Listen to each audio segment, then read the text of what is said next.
Thank you for joining us on another episode of Popcorn for Breakfast with your co-host, Kirk. What in the... Is that a Kong mask? This is just your regular... Can you hear me? Yeah, barely, but yes, I can. This is your state-of-the-art Kong mask. It's just your run-of-the-mill monkey mask that everybody has, right? I love it. Wow. I mean, you never cease to amaze me with the amazing things that you pull out of that house. I know that you're like Mr. Drama and all that, but this is getting outrageous at this point. Thank you. And just to be fair, so now, if you pull out a Godzilla mask, I'm going to fall out of my chair. That's pretty good. I was not expecting it. I should have been expecting it because I knew that you had that in the bank. Wow. What a start. I mean, that's great. You're playing both sides. I like it. Yes. Oh man. For those of you who are not watching the stream, go to YouTube. Just if you're listening to this podcast and you didn't just see what Kirk just did, you gotta go see it. It's top notch. We had a monkey mask followed by a Bowser mask, which was our Godzilla, and it's just perfect. It's just and later on we'll recreate some of the scenes with the masks. I will have them battle. As you can already see, role play. I tested, and the monkey mouth on my King Kong mask is ripping apart. Yeah. Oh, it's over. It's seen better days. Well, let's call props. Let's get props in here and see what they can do with that. I mean, well, this is a professional operation. We should have somebody who can handle that. I mean, come on. Yes, we should. Wow. Now hiring for our props coordinator. Yeah, we need somebody stat. You pull out so many different props. It's getting crazy. Wow. Anyway, we're back. We're here. Popcorn for breakfast on a Tuesday night. Thank you guys for joining us. We've got a really, really exciting set of podcasts for you this week. And for those of you watching the stream, we've got one big giant podcast for you right now. And the reason that it's so exciting is this, Kirk. And this gives me goosebumps, what I'm about to say. What? The movies are back. They're back. The movies are back, Kirk. And I don't know if you've seen the numbers, the box office numbers on Kong, but we're back, baby. We're cooking with fire. And it's killing it not domestically, overseas, but even domestically. I mean, so if you look at last week's box office, the box office leader for the weekend was Nobody. And I think it came in at around like $7 million domestically, like somewhere in that neighborhood. Right. Kong this weekend had a broader assortment of theaters that it was in, but it raked in $50 million over the weekend. And that is with it being available on HBO Max, which Nobody didn't have that benefit to it. So, we're back. We're back, baby. We're back. I mean, this was a movie. This was, sorry, Tenet. It should have been you if you had held out. You're right. It should have. Bad timing. Just bad timing. It could have been you, but, people thought to themselves, I have to see Godzilla and I have to see King Kong at their highest form. My 60-inch TV, my 30-inch TV. It's not going to cut it. I did. I had watched it at home to my own dismay, but I feel it. I feel that that's where the people wanted to be. I only get more and more reports from my circle of friends and coworkers say, man, I went to the movie theater. I felt really safe, about all the things they've updated. So this is the movie to bring it back. And what a fun, definite popcorn movie to do so with as well. Absolutely. I mean, it's Godzilla versus Kong. I mean, it's sort of the perfect movie, even more perfect in a way than Tenet because of what it is. Like, it is cinema at its most ridiculous. It's a giant monkey versus a giant dragon. Like, it's awesome. It's what you need movie theaters for. It's like the exact purpose of movie theaters. So, that's good. I was just excited to see some real box office numbers. If you look overseas, Godzilla versus Kong, altogether globally has made close to $400 million already. So, that's great. That's good for the biz. It's good for everything. And we've been saying it since the beginning. Both of us obviously being very careful with the virus, but the theater always felt safe. When we went to see Tenet back in, what was that? September, mm-hmm. Somewhere around there. It didn't feel dangerous at all. It didn't feel like, and I'm not a virologist or anything like that, but I'm just saying, compared to going to the grocery store, it didn't feel unsafe. And so now I think, people get their vaccines in them. They're ready to start hanging out with other people who have vaccines, and the theater's a great place to kind of ease back into reality. So you love to see it. You love to see it. Definitely. I'm just really excited about it. So yes, this week, for those of you listening, on Friday, we'll have our review of Godzilla vs. Kong. If you're on the stream, you'll get it tonight. So thank you for being with us there. So excited to review this movie. This is, like we said, the biggest movie on the planet, and big in more ways than one. We've got giant monkeys, giant robots, giant dinosaur dragon things. So yes, it's going to be a lot of fun. We also had tons of big movie and television news this week. So in What's Poppin', we're going to get into all of that. Really excited. I mean, I sat down this weekend, and I woke up on Friday and I said to myself, in the hopper, in the queue, I've got a new episode of Invincible, a new episode of The Falcon and the Winter Soldier, and Godzilla vs. Kong. And that was just the best feeling in the world. I was like, man, I would have killed someone for this level of content like June of last year. Seriously. Yeah, because all we had at June of last year, I believe, was Trolls World Tour. World Tour, and then Palm Springs, which Palm Springs was good, but I mean, come on.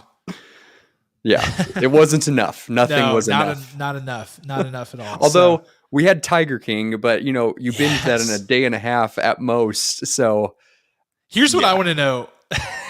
Like, if Tiger King had come out at any other normal time, does it get the appeal? Or is it just that we were all like so crazy that we just loved it even more? I mean, it will always have the appeal. No matter, it could have been released in any year in humanity, and it would have been a slam dunk, a home run, a touchdown. It is perfect. It is one of the most perfect pieces of content I've ever consumed. Yeah, it's just really, it's the American story is what it is. It's I will never be able to financially recover from this. I never. Oh, the memes. I do miss the memes because there just aren't, like, I don't know. It's like some memes withstand the test of time, but Tiger King memes did not. Like, they're gone. They're all gone. Not very much. It has to be a very unique one to make it work. It can't be by itself. You can pair them with another one, like a mashup meme, but it can't be a standalone for sure. No, it can't. But that's all right. It had its place, and it got us through a dark time. And so for that, we thank you, Tiger King. But now it feels like we're back. It feels like we're back to big movies. It feels like we're back to big TV shows, big stories. And I frankly could not be happier. It feels like my blood is pumping a little bit and I feel alive. So happy for it. With that, Kirk, do you think we should get into What's Poppin'? I kind of think we should. Let's do it. Let's pop it up.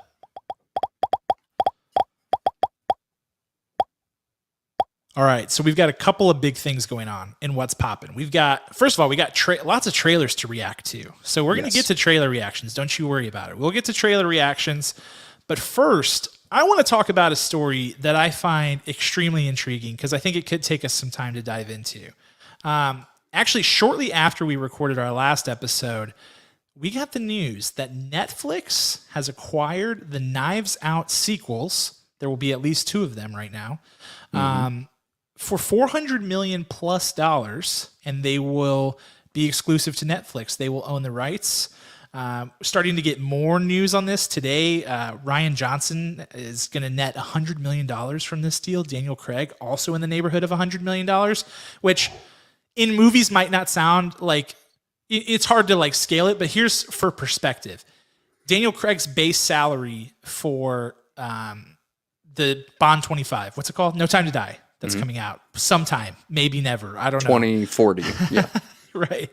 That his base salary for that is $25 million. So that's 1/4 of what he's getting for the Knives Out sequels. And obviously if Bond 25 just kills it, then he'll get more than that. But I'm just saying, this is big money. This is big money. Netflix is throwing down the pocketbook for Knives Out. So, want to get your take on this. I just want to, what was your reaction when you heard this? And what do you think the implications are for the industry? Yeah, I think that Netflix is not going to slow down. They're just going full steam ahead. They do believe and they do agree that the pandemic is real. They've benefited perhaps the most from the pandemic, Yeah, besides that's a good grocery point. stores and healthcare centers. I mean, not to be morbid on that one, but Yeah. the, Got a little too real there, but okay.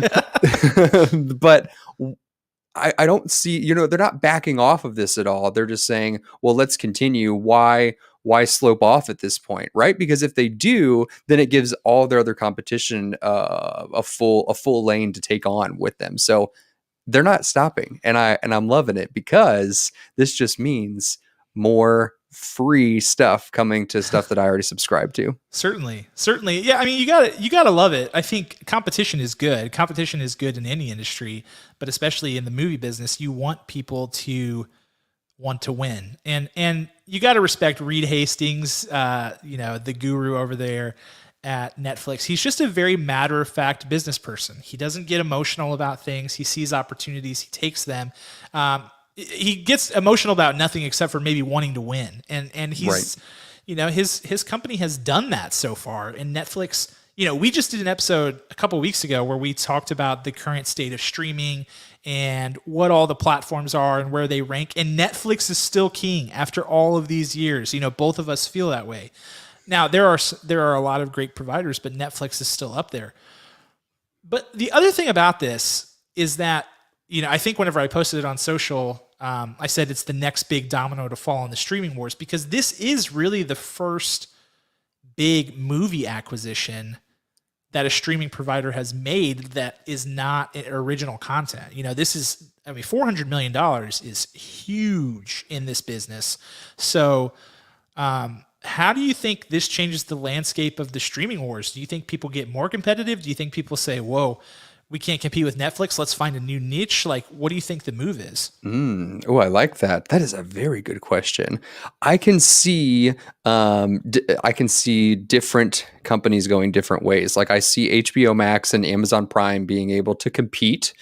I see Paramount Plus trying to find that niche market. I see CBS All Access still banking on their historic legacy accounts, but I mean, those are the big dogs. We Netflix, HBO Max, and Amazon Prime. Disney's always just going to succeed with new films more so. Yeah. They're only creating their own content, unless they buy out some other big dog. But I don't know what other big dog there is that they don't Right, and already they have own. so much intellectual property at this point between Right. Marvel and Star Wars. I mean, they don't need anything. Exactly. Their niche is they're just Disney, right? So Yeah. so that's what I see. I see them going full force on getting these big acquisitions, and the other ones taking on something that we don't know of, or that we're not Yeah. thinking of. Or I mean, who's still thinking of buying Quibi? I've already forgotten. Roku.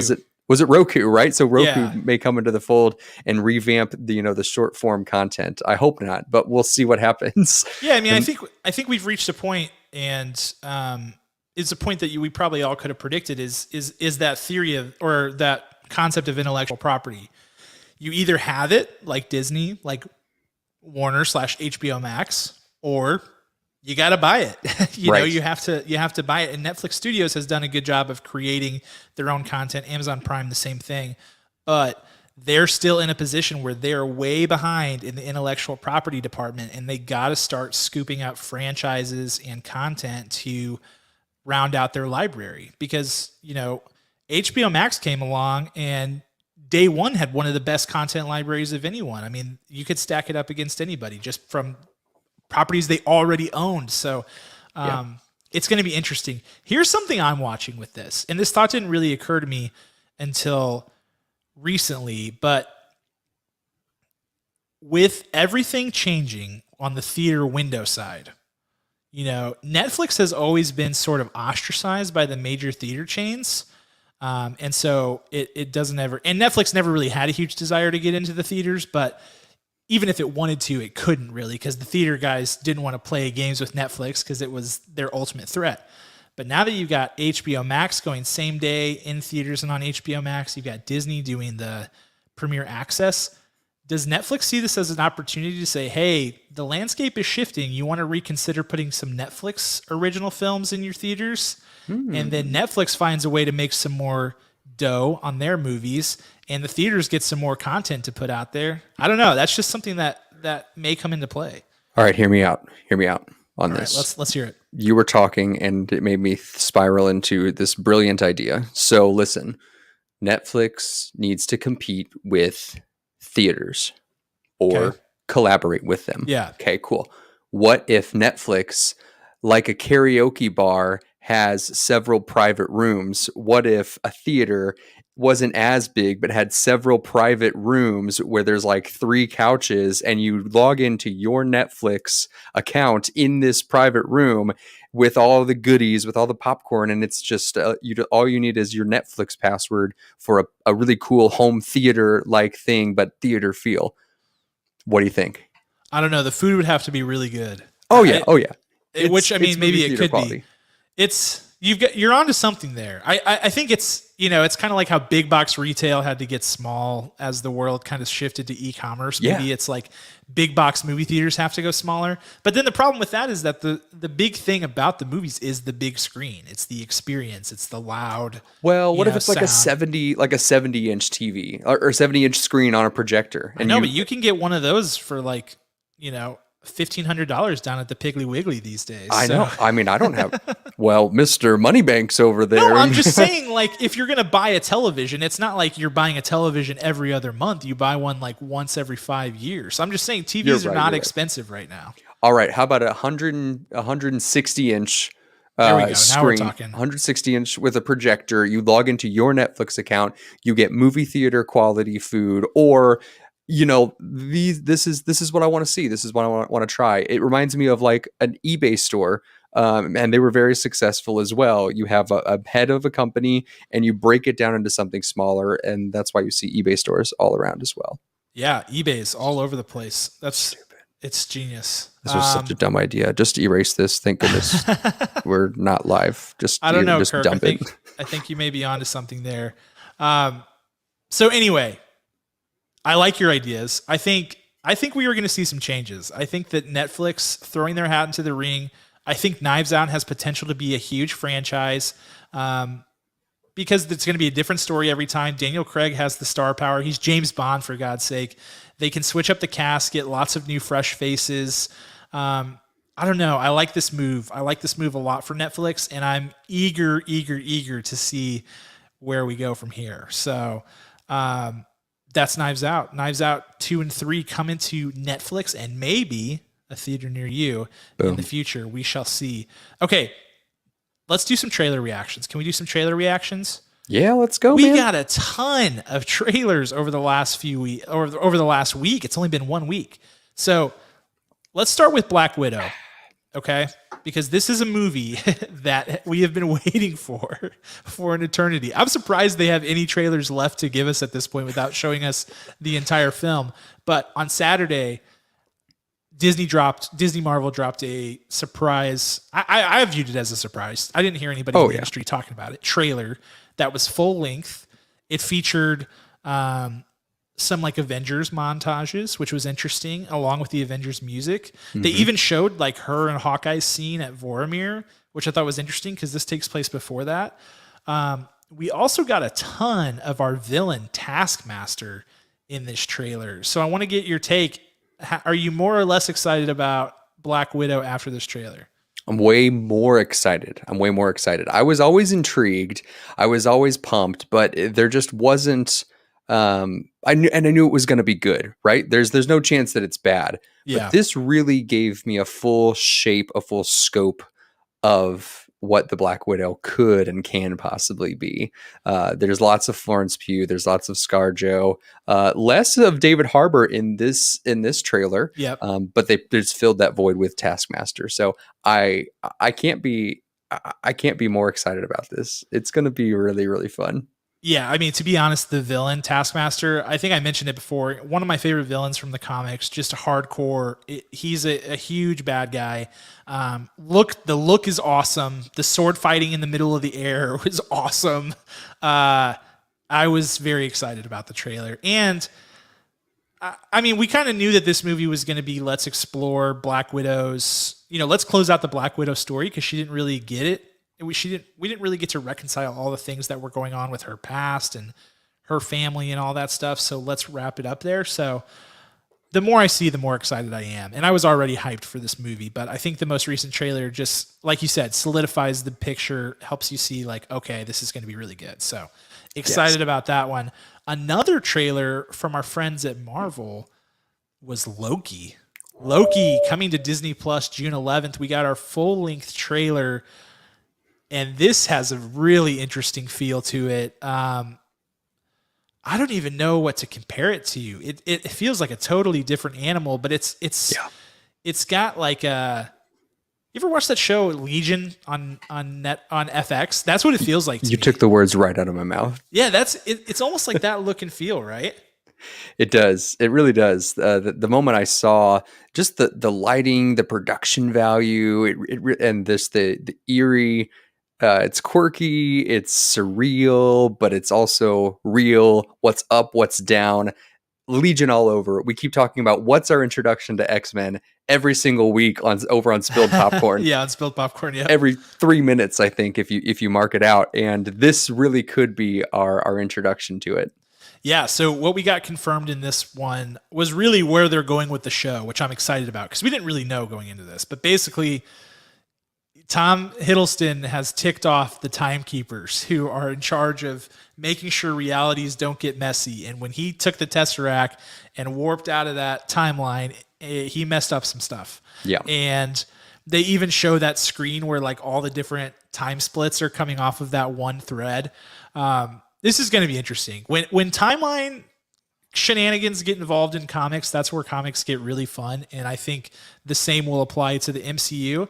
And again, Tom Hiddleston's a boss. He hasn't really gotten a chance to show people what he can do in a little bit in the MCU, but he deserves to be front and center. And so he's getting that. So it's going to be exciting. He's obviously, like an underdog favorite who came out of Thor and just continued to get as much screen time as possible and has been a leading man in several films, but beating the leading man of a television series is a little bit different these days. Yeah. And to the magnitude of what Loki can be on Disney Plus versus The Night Manager. Because everyone's going to watch this. It's fantastic. If you haven't watched it, stop what you're doing right now. Prime Video, hit it up. The Night Manager. It's good stuff. Let's go.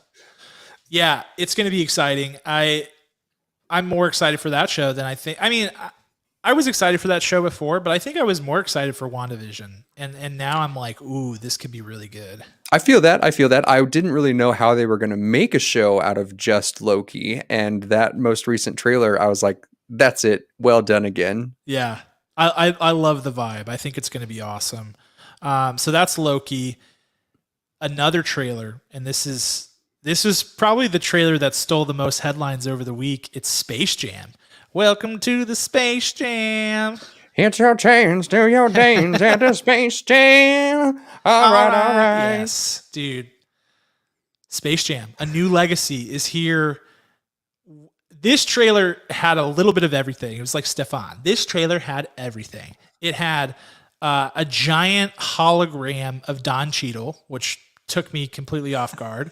It had LeBron doing LeBron things, which was expected. But it also had, in addition to our Warner Brothers animated guys, Daffy Duck, Bugs Bunny, etc., tons of other different franchises and characters from the Warner universe, including Lord of the Rings was mentioned, King Kong was mentioned, Game of Thrones, tons of stuff. Iron Giant shows up. There. Yeah. I was thinking Ninja Turtles, but was that in there? I can't remember, but there's tons. People immediately started talking about. In fact, Ready Player One was trending on Twitter because it's a very similar vibe and from the same studio.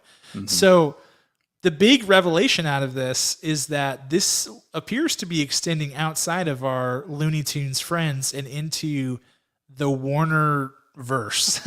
We Yeah. get access to all of their intellectual property. What do you think about that move? I think it's great. I think when The Sopranos showed up in the trailer, I was really taken aback, but Tony I Soprano's just was choking a guy out with a wire. that's right. No, this was everything I had hoped that this would be. I mean, immediately after watching this trailer, I kid you not, I turned on the original Space Jam on HBO Max the moment it ended, and my wife was working in the corner on her computer, and I was just like staring at the TV, watching Michael Jordan be Michael Jordan, Man. and man, it's such a fun ride. It's so clever. It's a creative take. When we ask all the time, why are we remaking this or why are we making a sequel? I think this has all the elements based on the trailer. Yeah, I was surprised to see a bunch of people dragging the trailer on social media. Because I really thought this is better than what I was anticipating. Yeah. They're mixing it up. They're adding in new characters, which is good. You know, the Monstars had the Goon Squad or whatever had a totally updated look, complete with new NBA and WNBA characters.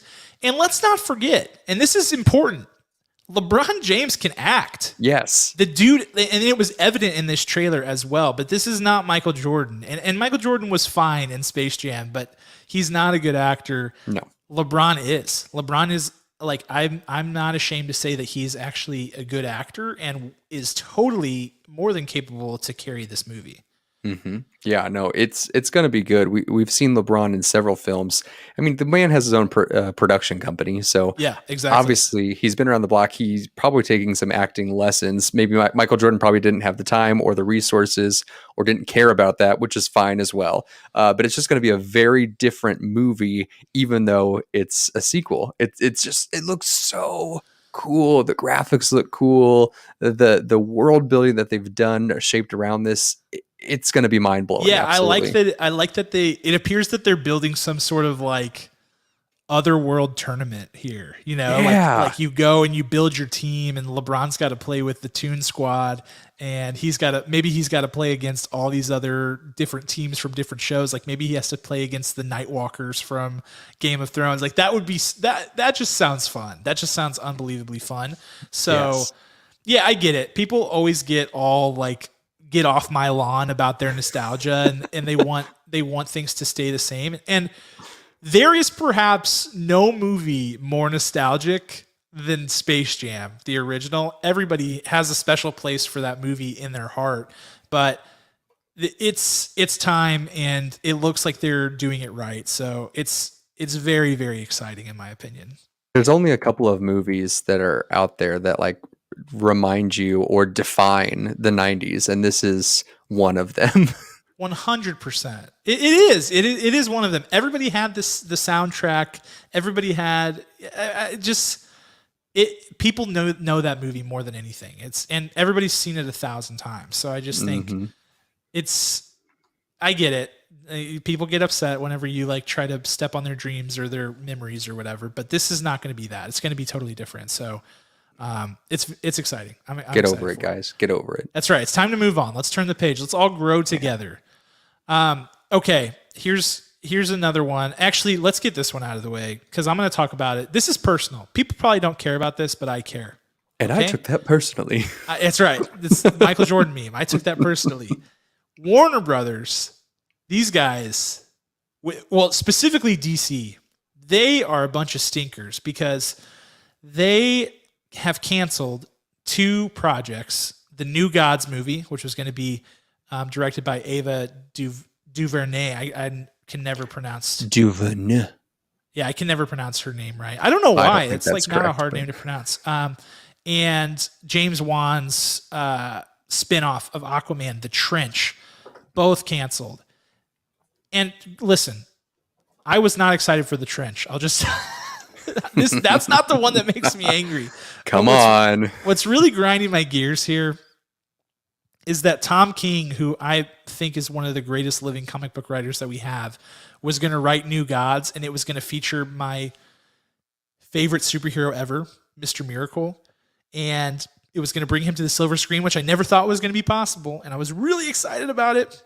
And Warner just chopped me off at the knees, just killed me like Mortal Kombat finishing move destroyed me, and I was so sad. I get why they canceled it, because they suck, and they're like, oh, these projects are risky. Let's not do that. They're like, people don't know Mr. Miracle and the New Gods or whatever, and Darkseid.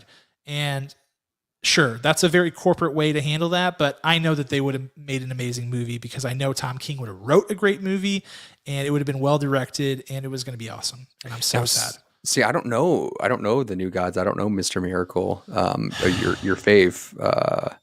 What's his power? What does Mr. Miracle do? Well, he is he was born on another planet. You know, Okay. he was the son of a god, like a god king of another planet, who got like switched at birth in a deal with Darkseid. So he was raised on Darkseid's planet, Apocalypse. Well, that's cool. And what's really cool about Mr. Miracle is he lives on Earth. He has no interest in being a superhero whatsoever. He has like crippling mental health issues, and like doesn't want to be a hero, doesn't want to be a king, like just wants to like be a dad. And he's married to another otherworldly being called Big Barda, and she's like twice as big as him. And it's just awesome. They have a kid, and it's, I don't know, man. It's just great. It's a great modern superhero story that Tom King wrote. It's my favorite graphic novel of all time, and the movie wouldn't have directly followed all of that, but Mr. Miracle would have been involved, and I'm just so sad to see it go away. So sad. Now, I mean, I'm looking at Mr. Miracle in comic book form. Yeah. And I'm a little curious as to like, does he always look like that? Like, so you say he like lives a normal life, wants to be like a dad. He looks like a human. Okay, gotcha. Yeah, so he has a costume that covers his whole face. Okay, so I gotcha. Yeah, but yeah, when he takes it off, he looks like a normal dude, and yeah, he like escaped his planet, and then his planet goes to war, and they're like, we need you, Mr. His name's Scott Free. But here's they're a like, terrible image, but no, that's okay. That's good, because people probably don't know who we're talking about. But yeah, that's him. And they're like, we need you to come save us in this war. And he's like, ugh, I don't want to do it. I just want to be here and be a normal person. So it's just very cool. It's very relatable. And it's a great story. So highly recommend it. Eisner Award-winning graphic novel, Mr. Miracle by Tom King. And just, you can read it, and then you'll be in the same spot as me, where you'll just have to live with the fact that that movie was taken from us. And it's very sad. It's very sad. It's gone. I'm sorry. It's gone forever. I know. Thank you. I appriciate it. Anyway, the good news is they're gonna make sure that someone's gonna step in and right the trench for, because Aquaman did so well. So they just naturally, dude. Aquaman actually, I feel like Aquaman actually did do well in the box office. It did do well, but it's terrible. Not, yeah, it's so not bad. It's so bad. I wish it was better. It was not good. What makes this worse, actually, is that they were like, we're leaving the door open to maybe finish these projects later. And I'm like, no, you're not. Don't give me hope. I'm like Hawkeye. Don't give me hope. You know, it's just not fair. So anyway, there's that, which brings us to our last news story that I want to cover, which came out literally right after we recorded our last episode, which is the cast of Obi-Wan Kenobi, the Disney Plus series, has been revealed. And there it is right there on your screen. Look at this cast, dude. I mean, just look at it in all its beauty. It is just a glorious, beautiful thing. We've got Ewan McGregor, obviously, Hayden Christensen, which we got that news broken a little while ago, right? A few months ago, which is great.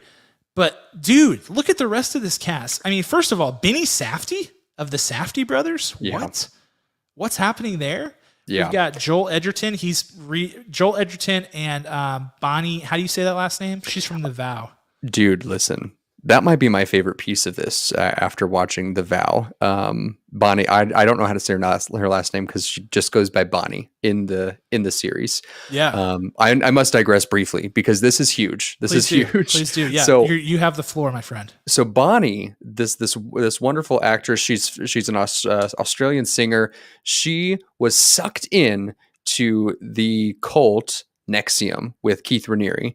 And if you haven't watched the HBO documentary, it's fantastic. It's made by some of the members that were also duped and manipulated into this horrible, horrible cult that manipulated hundreds and thousands of people into horrible things. Bonnie is one of the people who initiated the big movement of waking up. There are people who had left before, but Bonnie starred in the original Star Wars film where she played Beru, right? Yeah, Beru. Mm-hmm.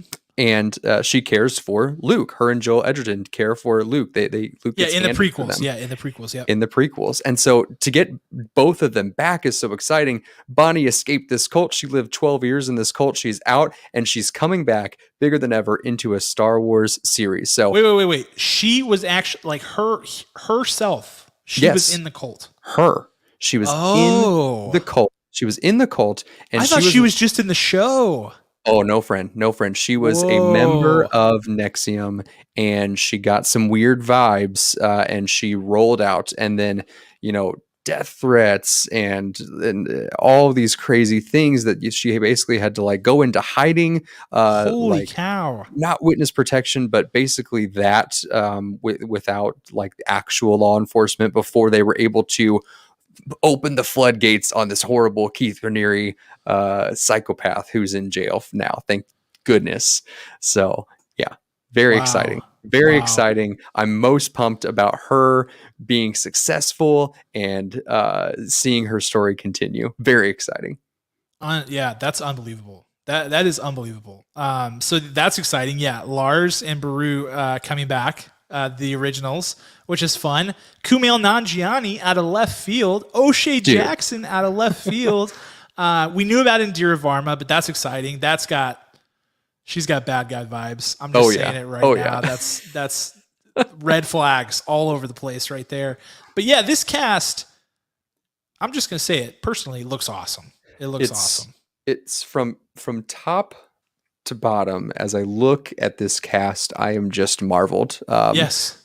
With our fearless leader, Ewan McGregor, who could do no wrong who, by the way, has career. been hitting the gym in preparation for this show and is swole. Yeah. Big time swole. He's our king. These are his prime years. And I bet you they're going to have not only full bearded Ewan McGregor. If you're going to have an Obi-Wan Kenobi series, even though it's going to be short, it seems like it's going to be a one-off. There's going to be some flashbacks of him like training. Yep. What if they sneak Liam Neeson in here as well? They could. Like one little scene, just one little Qui-Gon flashback. Oh, come on. Inject it into my veins. Yes. It would be so good. I cannot wait for this show. This is the series I've been waiting for from Disney Plus. And after The Mandalorian has been as sick and as amazing as it is, and the fact that we're getting a Boba Fett show, like, I'm just so ready. My body is ready. My mind is ready. I cannot wait. It's going to be beautiful. It's going to be great. All right, that's it. That's it for news, and that's a lot of big news, but we got to cover it all, and I am so excited. Let's pop it up one last time. I don't know why I do this when we pop it up. This makes no sense. That's the official dance of what's popping. I like it. All right, we've got a huge king-size, Kong-sized movie to review. And it is, that's right. Put on the broken monkey mask, which is now broken. That's so sad. Oh dear. It's really deteriorating now. It's getting rough. It's rough. Yeah, it looks like Godzilla ripped your jaw off there. He did. Wow.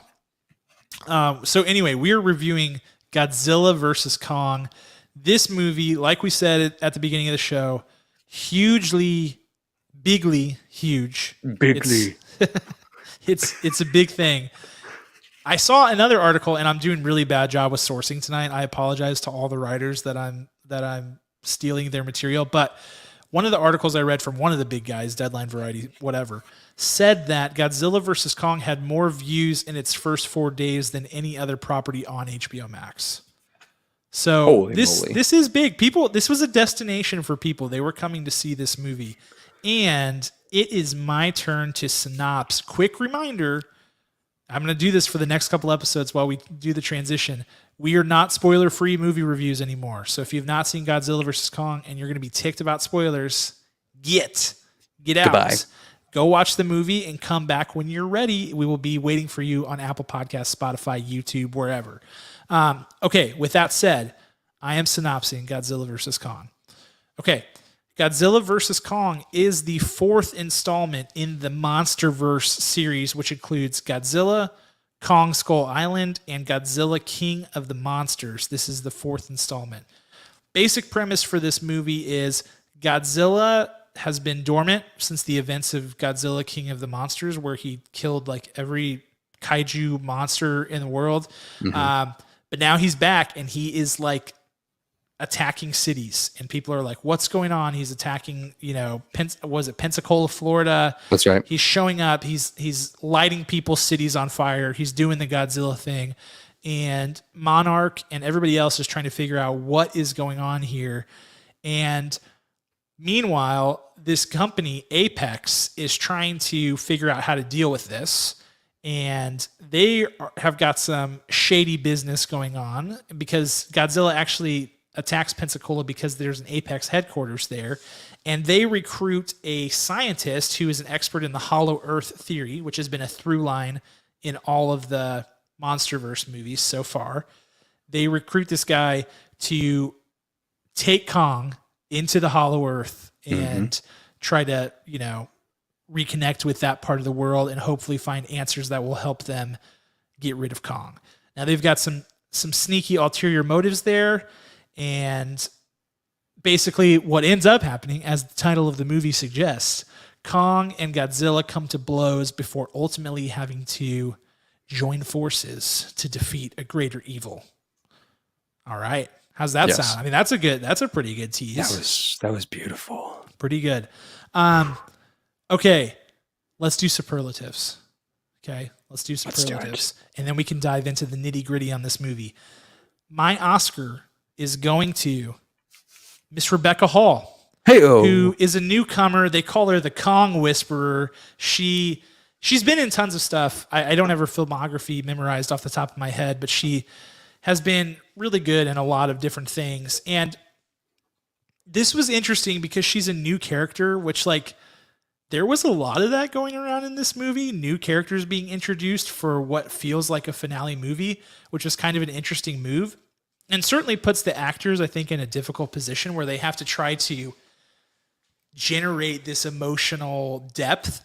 And I thought that Rebecca Hall was one of the better actors in the movie, or I thought she was the best actor in the movie because she was able to do this. She was able to make you feel a connection to her, basically adopted daughter, Gia, and also to Kong, which was very necessary because you have to find a way to connect with these monsters in order for the emotional appeal of the movie to work.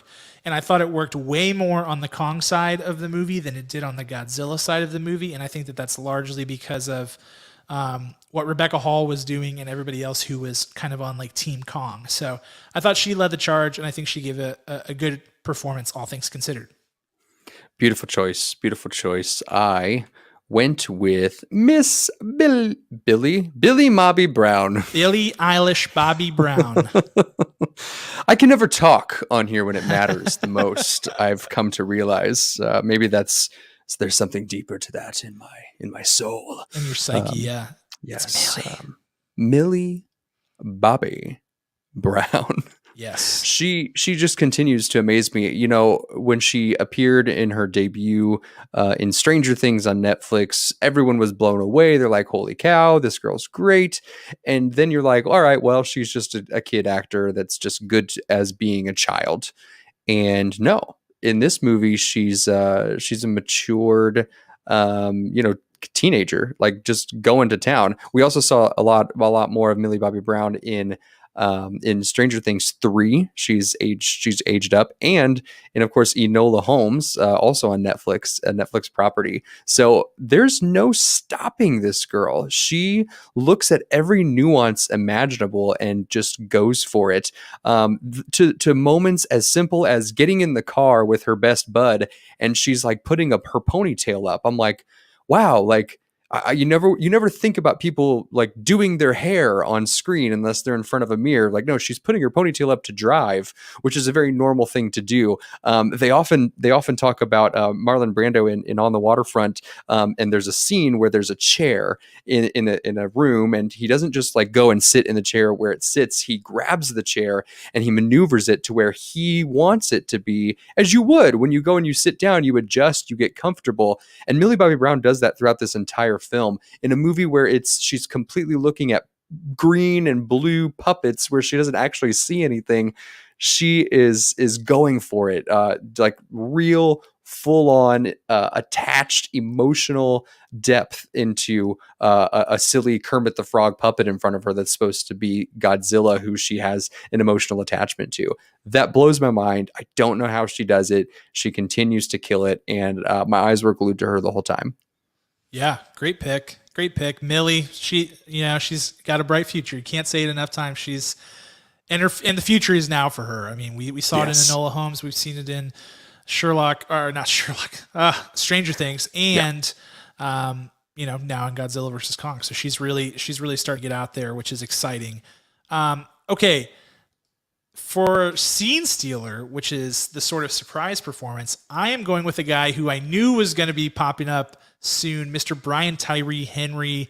If you guys have watched Atlanta, he is a star of that show. He's going to be one of the Eternals in the big MCU movie coming out later this year.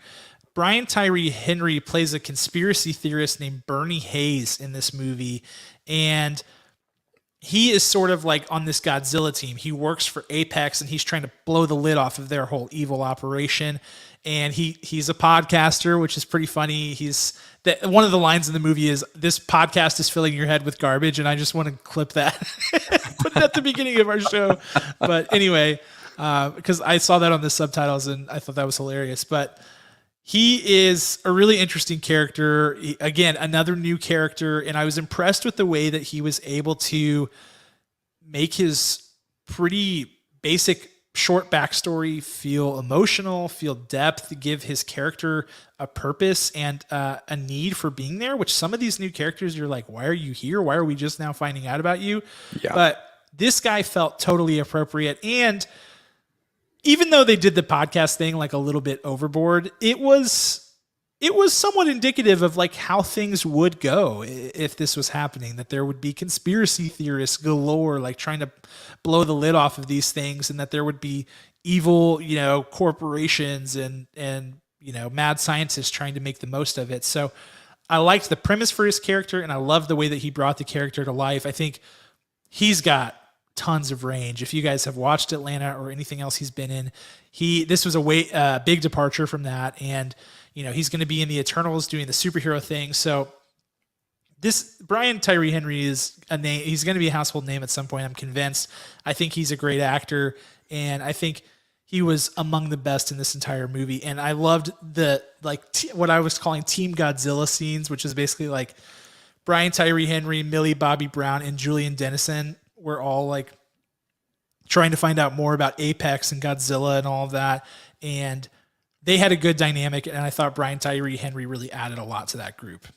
Excellent choice, dude. It's so funny. I was having like that inner conflict. I was like, is this okay that he has a podcast, that this is one of your storylines in here? Like, I wasn't offended, but I was like, oh man, that's a little too close. Like, we're going to be reviewing this after the fact. Right.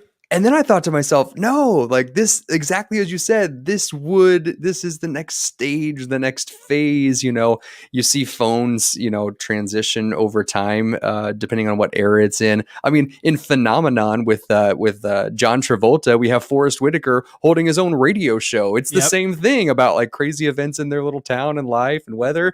It's the same exact thing. So I ultimately bought into it entirely. So I'm glad you chose him. Great choice.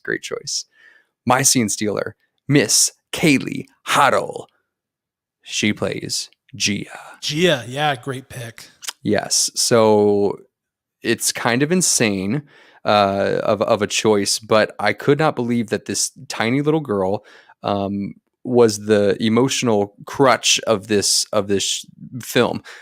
She comes from an all deaf family. From what I understand, I believe that Kaylee herself is a deaf actress. So bravo Correct. Yeah. for the inclusion, for the production value, and for the creative team for casting her. And from beat one, I mean, she is totally bought into all of this. The amount of, I said emotional depth already on this episode. I'm going to say it again. The amount of emotional depth of this tiny little girl to understand like what it would feel like to attach, like imprint on this like creature, King Kong, and to be living such a unique life already. I've said it 100 times before. I'll say it 100 times more. I'm fascinated and so endearing, and I think it's one of the most powerful communities that the deaf community has, for their language, for ASL, for their community. And seeing them, any movie, incorporate that is so powerful. And what better way to have someone, like an actress like Kaylee Hottie Cottle, to take on this role and communicate with King Kong himself.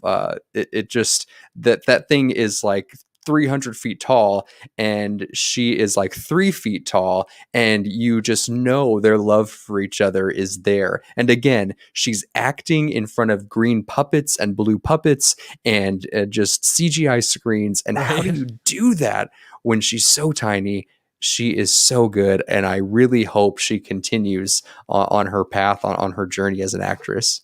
Yeah, I thought it was really cool, and I think it's one of the best parts of the movie. Like I said, I think they did the Kong story way better than the Godzilla story in this movie. And I Yes. think it's largely because of that storyline there. I think it was enriched by the fact that they chose a deaf actress. Just more emotion there, a more honest story, and that's what you want to see. And it was really cool. I love what they did with Kong and Gia and Rebecca Hall's character. So that's a great pick. Let's move into Showstopper. And I've gone back and forth with this, but I think it's the Hong Kong battle scene for me, man. I think you knew it was coming. They did a good job of leading up to it with different battles in different places. Godzilla and Kong like kept getting closer to each other. You knew it was about to go down. But the final scene was a great payoff, and it was utterly ridiculous and preposterous in every Yes. way that it was supposed to be. Yes. And you get to that point in the movie and you're like, okay, I just want to see some monsters beat the crap out of each other. And that's exactly what they gave us. And I loved that it was like this. I mean, that's what Hong Kong looks like, but I like that it was like this cyberpunk, very like futuristic looking thing, because this is sort of like the new era of the Godzilla Kong rivalry. And icing on the cake, they bring out Mecha Godzilla, which is one of the coolest things ever. Looked great. The battle sequences were great, and it was a great finish to the story. The movie, yeah, when we were talking about it, you were like, carve out time. This movie's long. I thought it felt kind of short. Maybe I'm in the minority here, but felt like we got to that battle sequence quickly. But the payoff was great. It was the exact kind of battle that I wanted. I wanted it to be long. I wanted it to be big. I wanted it to be stupid and crazy. And it was all of those things. So I'm going to keep it simple. Hong Kong battle scene. That's what I came for, and it paid off. Mine is very strange. My showstopper. I love Strange. Let's go. Okay, good. I'm glad. You're over. I'm glad. You you enjoy Strange, because I've got some Strange. My showstopper today, ladies and gentlemen, is Kyle Chandler. Yes. Thank God we're talking about Kyle Chandler, because it was going to be a shame. And I was hoping that you would pick him for Scene Stealer or Showstopper or something, because I knew that I wasn't. And I'm so glad. So please continue. Yeah, dude, Kyle Chandler. I just keep waiting for his day, and I feel like he had such a big lifestyle, big status when he was an early edition way back in the day. He had another big swing, of course, with Bloodline on Netflix. He was in some other kind of big series. I can't Friday Night remember. Lights. Duh. Man, I'm gonna get reamed over that. No, it's okay. It's okay. One of my mom's favorite shows. Shout out, Mom! I know you love. I know you love him as the coach. I've not watched the series, and I'm so sorry. It's got to be next once I finish Wonder Years. But Kyle Chandler is an American treasure. 100%. He could play the exact same character in every movie, and I don't care. I do not care, because what he brings to the table is complete earnesty, complete honesty, and complete authenticity. The man doesn't miss. Put Kyle Chandler in any movie and he will succeed in any way, in any capacity. So showstopper, my eyes are always glued to him. He makes the show for me, and the fact that his role was not bigger was a crime. That was beautiful. That was beautiful. I have to say, I 100% agree. As Kirk has disappeared, he's walked off the stage after his amazing speech. But 100% Kyle Chandler is an American treasure. 100% he can, some people, you say, oh, what's their range? They always get typecast. Not Kyle Chandler. He comes in, he does his thing. He does it better than anyone in the world could do it, and he gets the heck out of there. That's right. We had, limited screen time, which is unfortunate, but in that time, he fully optimized his time on screen. He was doing all the Kyle Chandler's things.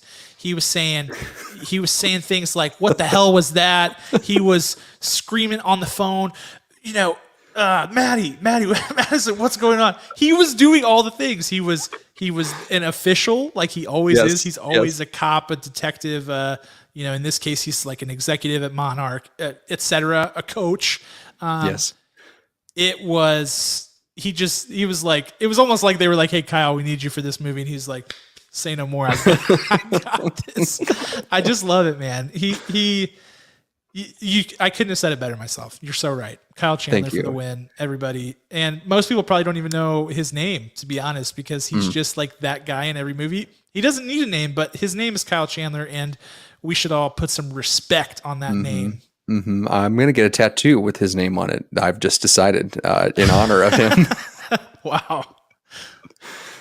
Right, wow. Yeah. Right here, right on my pasty white on bicep. Your heart, because that's where he lives. Oh, yes. Is in our hearts. You're so right, Kirk. Well done. Well, listen, you had your big Joker. I'm gonna get a tattoo for Joaquin Phoenix if he does not win. I think if Kyle Chandler is ever nominated, you'll have to make a tattoo bet. You will. That's my bet. And he should be nominated for this. It'll be no. Whether it will be his face or his name, that will be determined at the time of the role that he plays. We'll see. Yes, I love it. Okay, moving along to the other side of the coin, which is director's shoes and what we would change about the movie, or what notes we would give. For me, I alluded to it at the beginning. It remains true to the end. The addition of all these new characters that I'm supposed to care about is a huge miss. It's a huge, huge miss. And they've, in fairness, they've done this since the beginning of the series. They had Godzilla. We had Aaron Taylor Johnson and Bryan Cranston and Elizabeth Olsen. They were all gone in Godzilla 2. In Godzilla King of the Monsters, we got Kyle Chandler, Millie Bobby Brown. Some of those people stuck around but didn't get as much screen time. We have all these new characters with all these different backstories and all this stuff. The doctor at the university who's the Hollow Earth guy. We've got a new corporation, Apex, at the helm trying to figure this, just way, way, way too busy. And we're sitting here trying to,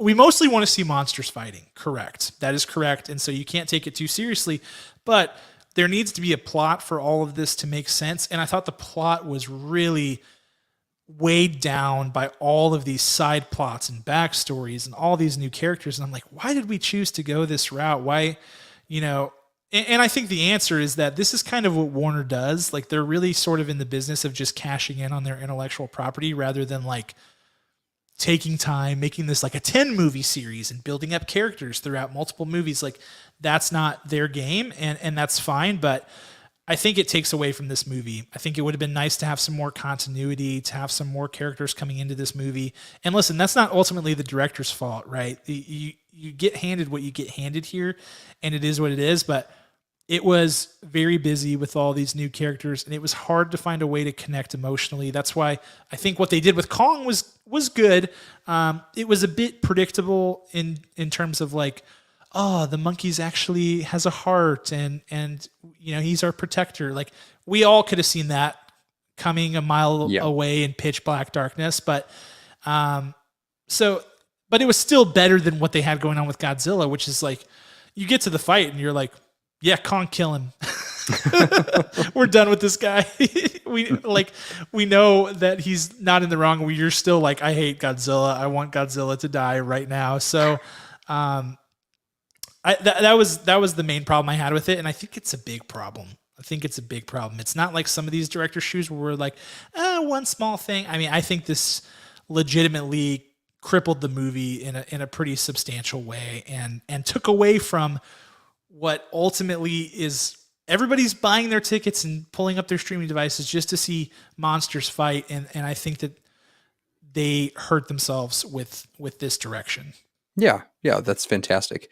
I also have to say, for my director's shoes, they spent all this extra time with these extra characters, but then they didn't explain it really. They didn't explain how King Kong was in the Truman Show and locked in this dome. He was just there, and then he's like, you know what? Boom, he's out. And then that awoke Godzilla. They had all this weird exposition that was really sped through. They spent their time on the wrong things. If it's a 2-hour movie, give me the things that matter the most, not what you think matters the most. Maybe drop down your extra characters to 2 instead of 5 brand new characters. They went through a lot of this random science that they just kind of like, oh yeah, the laser thing, I didn't see Godzilla King of the Monsters. I know that there are iterations of him shooting lasers from his mouth, but that wasn't explained. It just happened.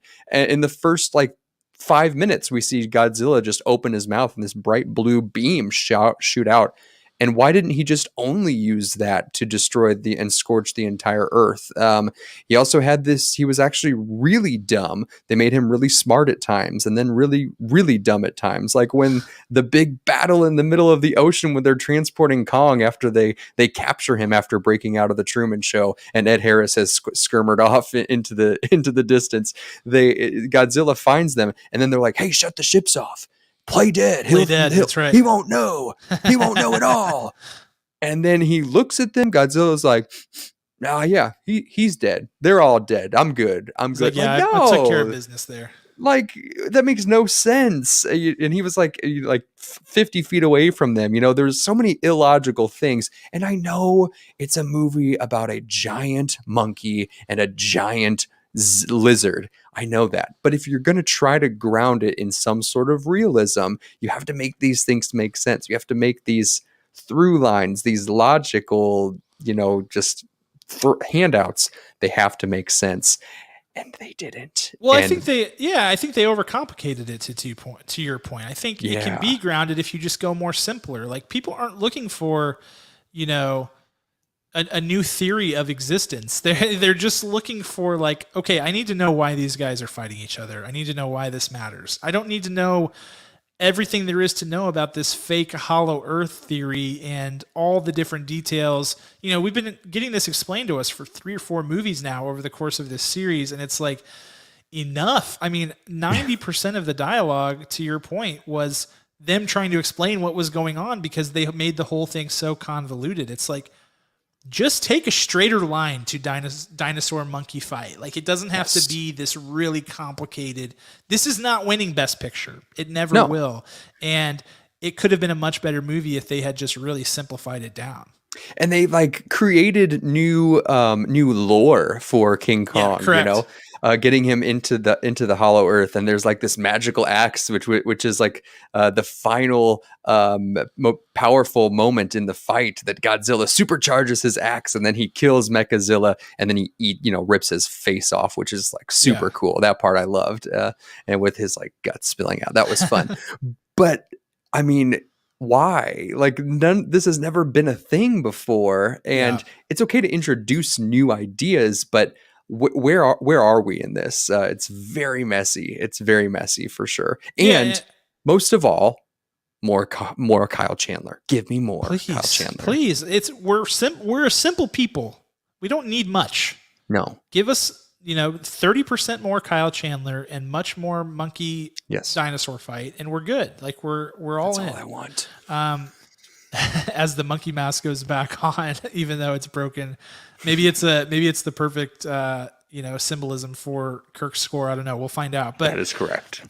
okay, let's go to overall thoughts and scores. My overall thoughts, I've given most of them, but I go and I look back to the Gareth Edwards 2014 Godzilla movie starring Aaron Taylor Johnson and Elizabeth Olsen and Bryan Cranston, and that was a monster movie that I felt was really grounded. It was simple. It wasn't too convoluted, but it was also like really well made, and they did a good job of like keeping things scaled down as you can with a Godzilla movie, etc. And when you look at that movie compared to where we're at now, it's like night and day. And I just wish that we had maybe like set ourselves up on that trajectory from the beginning, because now it's like they're having to explain all these new things, and there's all these new characters, and the textures are different, and there's all this new tech, and it's like, are we in the future? Are we in the present? What's going on? It all got a little convoluted and messy. And so ultimately, they tried to explain everything. They did a okay-ish job with that, but all the new characters really weighs it down. The fight scenes and stuff were great. I think, as always, the scaling on Kong is really hard to figure out. How big is this monkey? I mean, in Kong Skull Island, at one point, he's like as tall as the helicopters that are flying over the island, and then in the next scene, like the mountains are taller than him, and you're That's like, right. oh, this dude was standing above the whole thing, and it was the same thing kind of going on in this movie. So that's a little messy, but overall, end of the day, this movie was meant to be monsters fighting each other. We got that. It looked good. I thought it was fun. Maybe I'll regret this score later. I don't know. I'm going to give it a 6.1 out of 10. 6.1? Yes. Wow. That was a good score.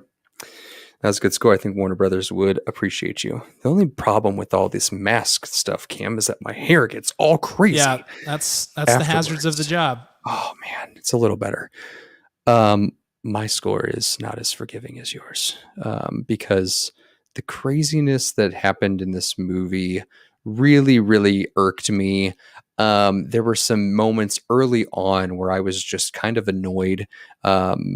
You might as well have been playing Wake Me Up Before You Go when we first see Kong, because it's just so campy at the beginning, and then they try to make it gritty, and then they try to bring you back to really what the pocket is of this movie, which, is Cam has said over and over again, this is about a monkey and a lizard fighting each other. That's right. And the best moments of this movie were when that happened, and there were really only 2 times when that happened. That's true.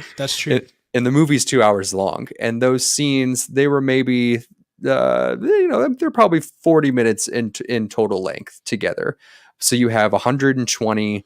That's not the right math. So the rest of the movie, the remainder of the movie, aside from those 40 minutes, you just have stuff. So I cannot give it a great score. I will say that it was phenomenal to watch those big scenes. Worth it, the entire film, to watch the fight scenes. They were very creative in how, into the water and into the city, how they broke the city apart was more unique than just like crushing them with their feet, as they easily could have. I got to go with a very sad but a very entertaining 3.5 kernels out of 10. Youch. I can't help but laugh. I mean, it's a weird movie in the sense that it is sort of on the border with that. But speaking of the building, I have to say this because I didn't get a chance to mention it, but how they destroy the city. At one point, Kong is like, I think it's Kong, if I remember correctly, is like getting up because he's been knocked down, and he crutches himself on a building, and the building collapses as he stands up. I was like, oh my God. He He just also destroyed everyone. he also breaks down two skyscrapers in another way. One when he gets up again and just his shoulder just like brushes past it and just like it just crumbles. Falls to bits. And then just like Mel Gibson in Lethal Weapon, how he's always dislocating his shoulder. Yeah. Kong just like and just slams it back into Yeah, place. you're right. He slams it back in place. On But a that building. one doesn't fall down, and that's what also makes no logical sense. Be consistent with how we're destroying buildings, okay? Yes, This is science. This is physics. Let's figure it out. exactly. Gosh. Oh man, yeah. You would think that there'd be some nerds out there with a model of like, okay, Kong weighs this much. His fat to muscle ratio is this. The average skyscraper, It's coming. Do the engineering. It's coming. Yeah. All right. Well, that's Godzilla versus Kong. Kirk and I, we've had a couple weeks here where we've been pretty different, which is good. Different is good.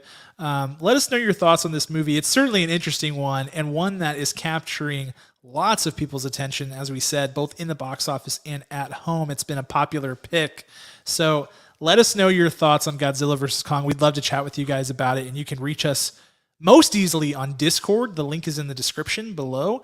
But also through social media. We're available in comment sections, DMs, etc. So let us know. All right, Kirk, we're going to move into the last portion of our show, which I didn't even tease yet because I wanted to keep it secret. But we're going to do a schoolyard pick, which we haven't done in a little while. And in honor of the new Space Jam trailer, we are going to do a schoolyard pick of our Space Jam teams, like a real schoolyard pick. We're going to pick a team. And here's how this is going to work.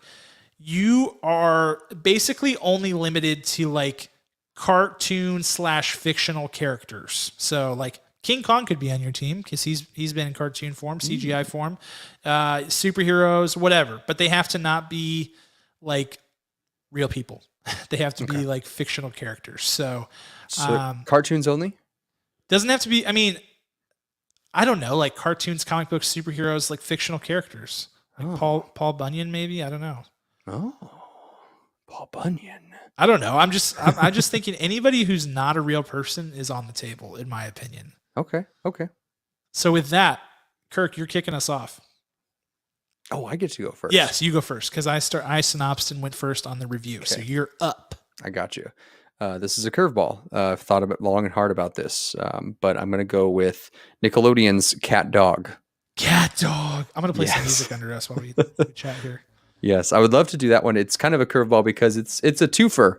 It's a 2-for-1, and I still have 4 more choices in my schoolyard pick. That's true. Yeah, so if one of my teammates is not doing as well, then he can just pass it over to Dog or pass it over to Cat. They can also trip up some players by running, like wrapping themselves around others. So I really see Cat Dog and they can have secret meetings inside their body. They can invert themselves and have their secret meeting where their stomach should be, and there's that tunnel, and then they can win the game just like nobody that. will hear. Yeah, exactly. I like that. 2 heads are better than 1. I think that would probably apply in basketball. I think it's a great pick. I love Thank it. you. I love it. Okay. My first pick, I'm going to go with somebody who's actually a Looney Tune because every basketball team needs, in my opinion, a small, wily point guard who is really fast. And I'm going with Speedy Gonzalez. Oh, nice. I like what this guy brings to the table. He's small. He's quick. He's got an attitude. He's got pistols, and he all's fair in Space Jam, so he might be shooting people up. I don't know. But I just think he's going to give us an extra dimension.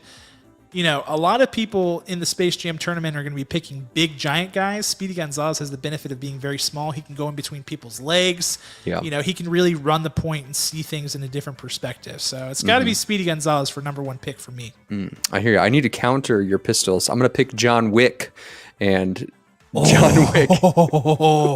So when the Tasmanian, who'd you pick? I thought you picked Speedy the Tasmanian Gonzalez. Devil. When you pick Speedy Gonzalez, I just need to have someone who can snap necks and really take over the game as necessary. So John Wick will obviously take it. And if he doesn't have to resort to that, I mean, think about just his precision. It's true. as a marksman. So there's that's got to translate to some degree in his hand-eye position and shooting the ball. coordination. Yeah, you would think so. The game would certainly take on a different complexion if John Wick was in there. There would be bodies hitting the floor. That's right. For the final time, not just because they got dunked on, but because they got their throat slit and they're dead. So that's right. I like the way you think, Kirk. Okay, for my second pick, I'm gonna go with Groot. Yeah. Big giant Groot, man. I mean, this one speaks for itself, right? The dude can extend his arms like Mr. Fantastic, basically. He's a giant tree. He says, "I am Groot" over and over and over again, which I think will get in the opponent's head a little bit. They'll be second-guessing themselves. And he's got a positive outlook, which you need on the bench. You know, when things are going tough, you need a guy who's in the huddle, you know, smiling, keeping the spirits up. And he's a team player. You know, remember in Guardians of the Galaxy when he saved everybody and sacrificed himself? I mean, this is the kind of guy you want on your team. It's got to be Groot. That's an excellent choice. So I'm going to need someone tall. I'm just going to counter all of yours. So we mentioned the Iron Giant. I think he's tall enough. He's my Shaq. I'm just going to pass the ball to him, and he will just gently drop it into the tiny hoop, which could work against me because, I mean, he's giant. He's got giant hands. I'm gonna bet on him that he's going to make it happen. He's going to make it work. But he's a robot, right? Yeah. So, yeah, I mean, I think, like, the things that you come to expect with robots, like precision, you know, being able to calculate things, he could probably figure that out. Right. You know, he's going to get there. I mean, it's Vin Diesel after all. So he's going to, there we go. Boom. And no one's going to be able to like block it or knock it out of him. No, there's zero chance. If they do, like they can't reach his hands, there's not even going to be a chance of a foul unless you like kick him in his tin leg. So we'll see. We'll cross that bridge when we get to it. I guess we need to cast some refs as well for this game. Yeah, we probably should. Okay, so that was your third pick. For my third pick, I'm going with a video game character. I'm going with Donkey Kong. I like what Donkey Kong brings to the table. I think he's very athletic. He can spin his arms around and fly. He can jump really high. He does these like somersault things, and he's strong. I mean, he's a strong guy. I think he's sort of that mid-sized player that you want to really bully people around. I think he'd be able to handle the ball pretty well.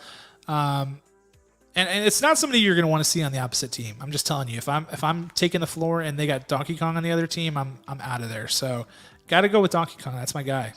Okay. I see you. I don't know. 2 picks left. Only 2 picks left. This is tough.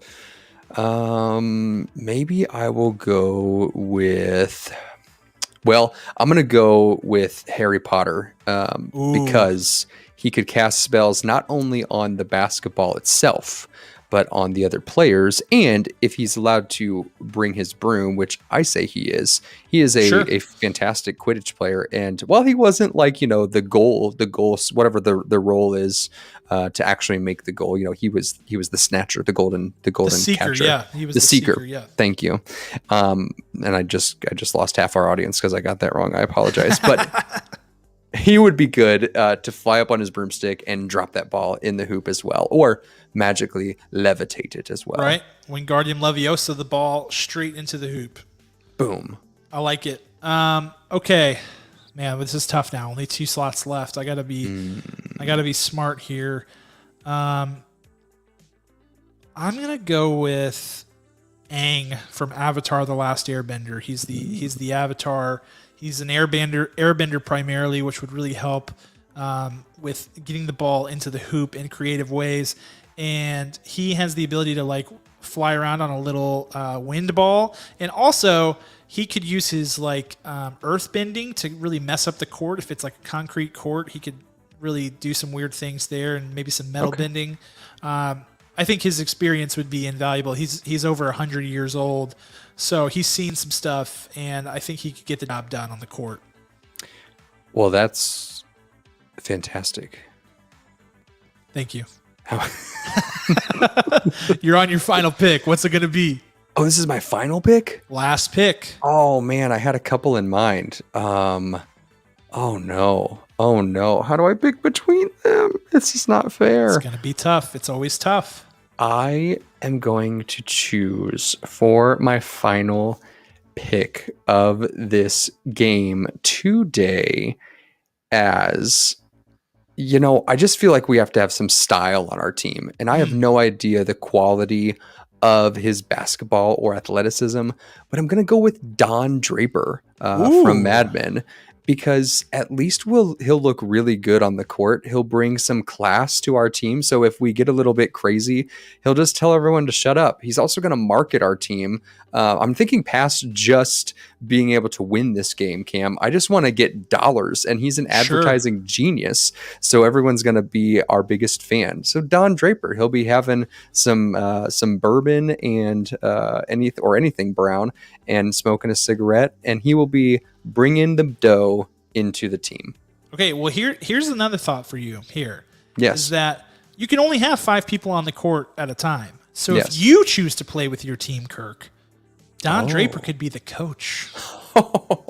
And he would look, I mean, we know he looks good in a suit. I think he's a little unpredictable. I think he could motivate the squad. I don't know, just a thought for you. Absolutely. A good one. A good one. Okay. Final pick. Oh, decision time. Decision time. You know what? I considered going with this pick early, and I don't know if it's a conventional pick, but I got to go Snoopy.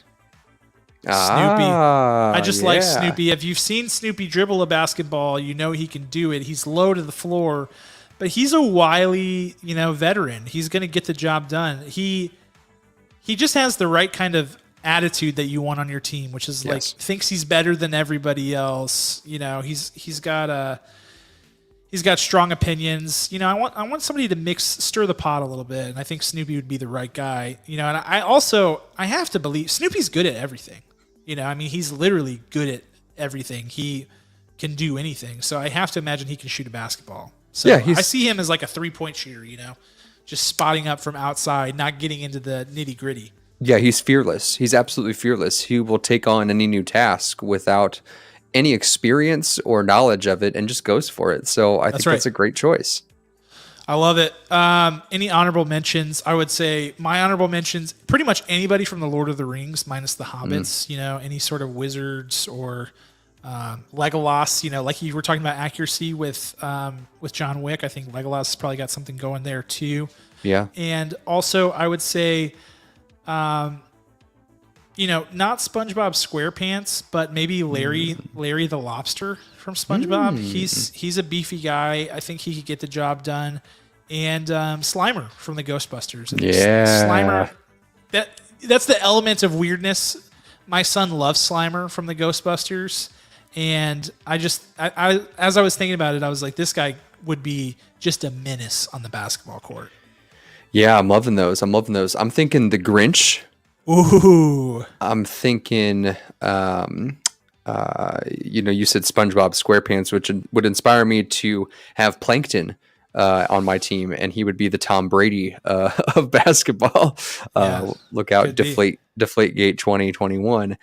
And if I needed to pick someone else, Yoda. Why not? Oh, I mean, how do we miss the Jedi? That's a missed opportunity. He's going to be fly. He's going to be a master ball handler. He's going to be your forward, I believe. Yeah. He's going to take it to the paint and then get it right up there to Iron Giant because he's just going to float it on up there. Yep, absolutely. Great picks. We got to take this one to social media. I'll come up with some sort of graphic. We gotta figure out people's Space Jam squad. Definitely. Maybe we could do like a buy your own Space Jam squad. You have $15. You have to build your team of 5. That could be pretty fun. I don't want to box myself in a corner here, but let's think about that because I think we got to take this one to the crowd and figure out what people's picks are. Okay, that's our show. Thank you guys. If you are listening on the stream, thank you guys so much for joining us. And if you're listening to the episode outside of the stream, also thank you for joining us. This has been a fun episode with a fun movie to review, fun all around. So if you have thoughts on Space Jam or anything else, please remember you can connect with us on Discord. It's a chat where you can chat with other people who love movies and TV. We have a lot of fun in there. We share memes. Actually, we just spun up a new channel called Recommendation Station, which I'll be dropping some recommendations in there as we go. That's a fun way to get trying to come up with a movie idea or a TV show to binge. You can just hop into Discord and see what's going on there. So That's right. be sure to check that out. As always, we want to give a special thank you to our executive producer, Ryan Spriggs, as well as our original music, which is from the band Rhetoric. Check them out on Spotify and Apple Music and Amazon Music, and we will see you guys next week. Talk to you then.